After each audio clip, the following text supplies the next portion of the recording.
বাঁশখালীর ৯ নম্বর গন্ডামারা ইউনিয়নে ইসলামী ছাত্র আন্দোলন বাংলাদেশের উদ্যোগে এসএসসি দাখিল ও সমমান পরীক্ষার্থীদের সফলতা কামনায় এক দোয়া মাহফিল ও পরীক্ষা সামগ্রী বিতরণী অনুষ্ঠান সফলভাবে সম্পন্ন হয়েছে, আলহামদুলিল্লাহ। অনুষ্ঠানটি শুরু হয় ইউনিয়ন শাখার সভাপতি মোহাম্মদ মুস্তফা জামিলের শুভেচ্ছা বক্তব্যের মাধ্যমে। উক্ত অনুষ্ঠানে সভাপতিত্ব করেন ইসলামী আন্দোলন বাংলাদেশ ৯ নম্বর গন্ডামারা ইউনিয়ন শাখার সভাপতি মাওলানা মুহাম্মদ গোলামুর রহমান।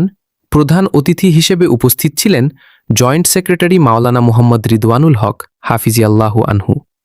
বিশেষ অতিথি হিসেবে উপস্থিত ছিলেন চট্টগ্রাম দক্ষিণ জেলার সাবেক ছাত্রনেতা হাফেজ মাওলানা বোরহান উদ্দিন, ইসলামী শ্রমিক আন্দোলন ৯ নম্বর গন্ডামারা ইউনিয়ন শাখার সভাপতি মাওলানা ওয়াহিদুল্লাহ আল নোমান এবং সাংগঠনিক সম্পাদক মাওলানা মুহাম্মদ আলী হোসাইন সহ অন্যান্য গণ্যমান্য ব্যক্তিবর্গ। বক্তারা পরীক্ষার্থীদের নৈতিকতা, আদর্শ ও তাকওয়ার সাথে পরীক্ষায় অংশগ্রহণের আহ্বান জানান এবং তাদের উজ্জ্বল ভবিষ্যৎ কামনা করেন। পরিশেষে মাওলানা গোলামুর রহমান এর পরিচালনায় দোয়া ও মোনাজাতের মাধ্যমে অনুষ্ঠানের সমাপ্তি ঘোষণা করা হয়। এ পর্যন্তই আজকের সংবাদ শুনছিলেন ইসলামী ছাত্র আন্দোলন বাংলাদেশ ৯ নম্বর গন্ডামারা ইউনিয়ন শাখার প্রচার ও প্রকাশনা বিভাগ থেকে প্রচারিত সংবাদ। ওয়াসসালামু আলাইকুম ওয়া রাহমাতুল্লাহ।